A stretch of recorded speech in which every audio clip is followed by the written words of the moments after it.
dalam tingkatan 2 iaitu bab 3 berkaitan dengan nutrisi. Subtopiknya 3.1 kelas makanan.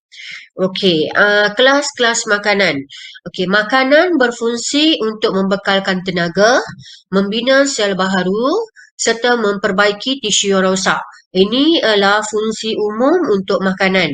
Okey, semua organisma memerlukan makanan untuk kekal sihat dan untuk terus hidup. Okey, dalam gambar rajah ni kamu lihat 7 kelas makanan. Okey, 7 kelas makanan bermakna kamu hafal satu-satu dengan mudah. Karbohidrat, protein, lemak. Okey, karbohidrat, protein, lemak. Diikuti dengan vitamin, mineral, air, pelawas. Semua ada 7. Okey, karbohidrat, protein, lemak, vitamin, mineral, air, pelawas. Okey, dalam gambar yang disediakan, kalau kamu lihat karbohidrat ini, contoh gambar yang ditunjukkan ini ialah roti. Okey, diperbuat pada gandum.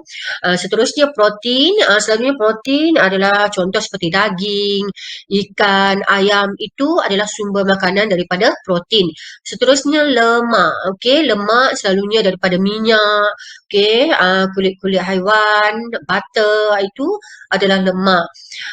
Vitamin, okey, kalau vitamin selalunya daripada buah-buahan, sayur-sayuran, okey, ada juga daripada susu, telur, semua tu ada vitamin. Vitamin ada banyak. Okey, nanti kamu akan pelajari. Seterusnya mineral. Okey, mineral, buah-buahan, sayur-sayuran. Okey, air dan pelawas. Okey, fiber. Okey, dari selalunya pelawas ni daripada buah-buahan, daripada sayur-sayuran. Okey. Kita pergi satu-satu untuk kelas makanan. Yang pertama ialah karbohidrat. Okey. Karbohidrat ialah bahan makanan organik yang mengandungi unsur karbon, hidrogen dan oksigen.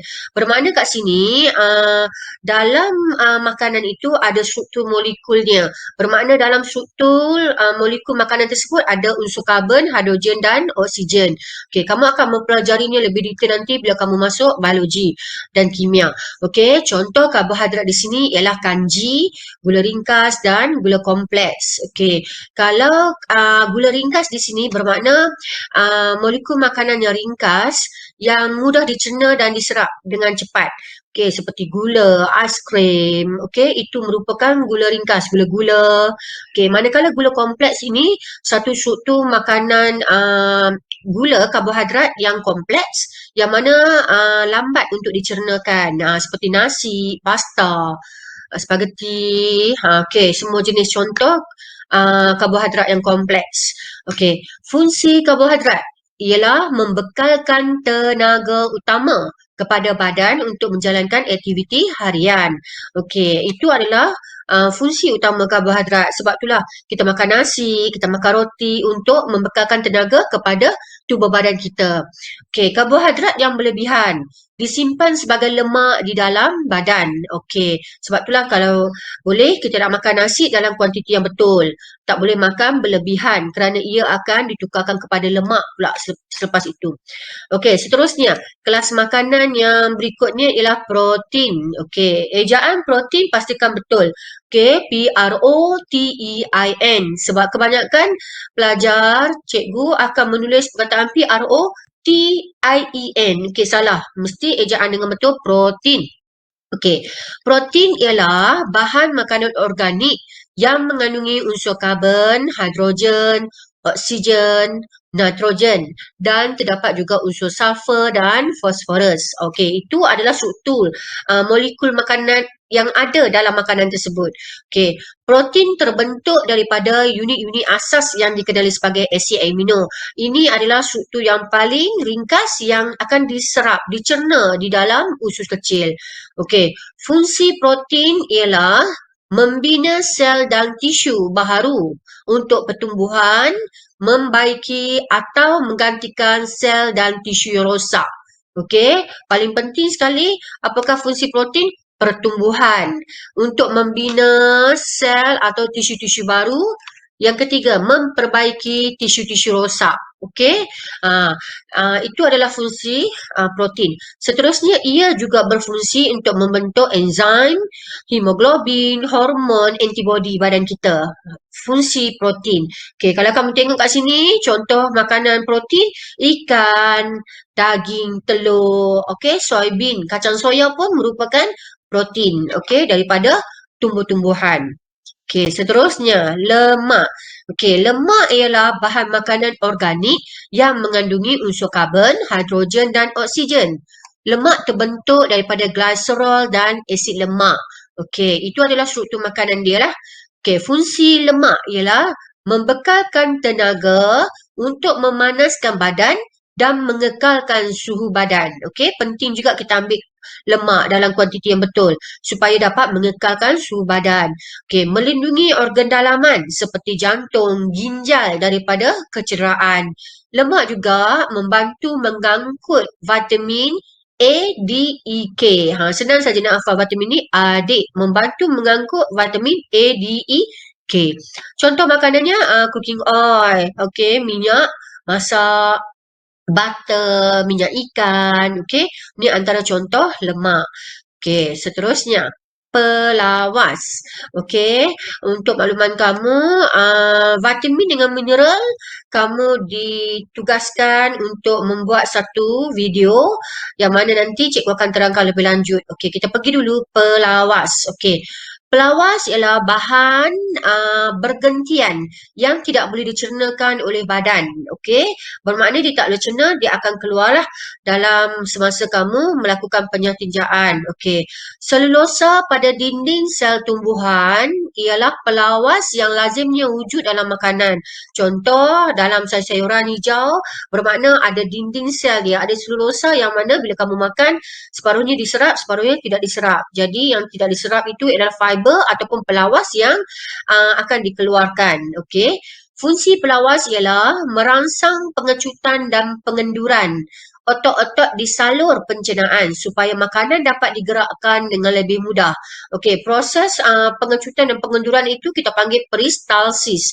Okey, so bila kamu ambil pelawas ini, ia dapat melancarkan dengan mudah supaya proses pencernaan ni berlaku dengan baik. Okey, ia juga membantu proses pembuangan tinja. Okey, makan pelawas ni dapat membantu pembuangan tinja. Ia juga dapat mengelakkan sembelit. Okey, sembelit ini adalah kesukaran untuk kamu membuang air besar. Jadi bila kamu ambil makanan yang tinggi kandungan pelawas, fiber, okey, dengan mudah kamu dapat membuang air besar dengan elok. Sistem pencernaan kamu pun dengan berada dalam baik. Okey. Contoh pelawas di sini ialah sayur-sayuran, buah-buahan. Kebanyakan buah-buahan sayur-sayuran ini kandungan fiber dia sangat tinggi. Okey, seterusnya air. Okey, satu makanan, kelas makanan yang sangat penting untuk tubuh badan kita. Okey, air mengandungi unsur hidrogen dan oksigen. Okey, sebab itulah molekul air ialah H2O. Okey, dua atom hidrogen, satu atom oksigen dalam molekul air itu. Okey, kira-kira 65% hingga 70% daripada berat badan kita terdiri daripada air. Okey, so apa fungsi air? Mengekalkan suhu badan. Mengekalkan suhu badan. Okey, menyediakan medium untuk tindak balas kimia yang berlaku dalam sel badan. Seterusnya, fungsi air merupakan medium yang mengangkut nutrien, oksigen kepada sel dan bahan perkumuhan. Okey, seperti urea, garam mineral dan karbon dioksida keluar dari badan. Okey, paling penting kamu ingat iaitu mengekalkan suhu badan dan menyediakan medium untuk tindak balas kimia dalam badan kita. Okey. Seterusnya yang cikgu cakap tadi, mineral ialah bahan bukan organik. Mineral diperlukan oleh badan dalam kuantiti yang kecil untuk pembesaran dan mengekalkan kesihatan badan. Contoh mineral kat sini ialah kalsium, natrium, besi. Okey, juga dipanggil ferrum, fosforus dan kalium. Okey. Untuk makluman, dalam kelas makanan mineral, cikgu akan memberi tugasan pelajar di mana kamu dikendaki membuat tugasan video mencari maklumat tentang kalsium, natrium, besi, fosforus dan kalium. Okey, nanti cikgu akan bagi senarai nama yang mana kamu perlu buat. Okey, seterusnya sama juga vitamin. Okey, vitamin dibahagikan kepada dua kumpulan iaitu vitamin larut air. Vitamin larut air ialah BC dan vitamin larut lemak ADEK. Ingat adik, okey, vitamin larut lemak. Vitamin diperlukan dalam kuantiti kecil untuk pembesaran, mengekalkan kesihatan badan dan mencegah penyakit. Ini juga merupakan tugasan pelajar. Okey, seterusnya tugasan yang cikgu minta kamu buat ialah pelajar dikendaki menyediakan satu pembentangan video tentang sumber utama, fungsi dan kesan kekurangan mineral. Mineralnya apa? Kalsium, natrium, besi, iodin, fosforus dan kalium.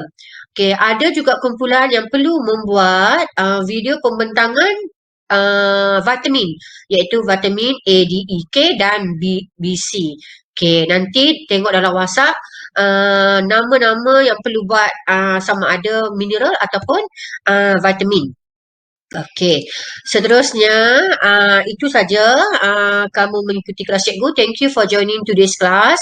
Okey, kata-kata motivasi cikgu ialah push yourself to study because no one else can do it for you. Okey, kita kena push ourselves untuk supaya kita belajar, supaya kita mendapat kejayaan. Tak ada siapa yang boleh push ourselves, kita sendiri. Okey, sekian, terima kasih. Kita jumpa lagi. Salam.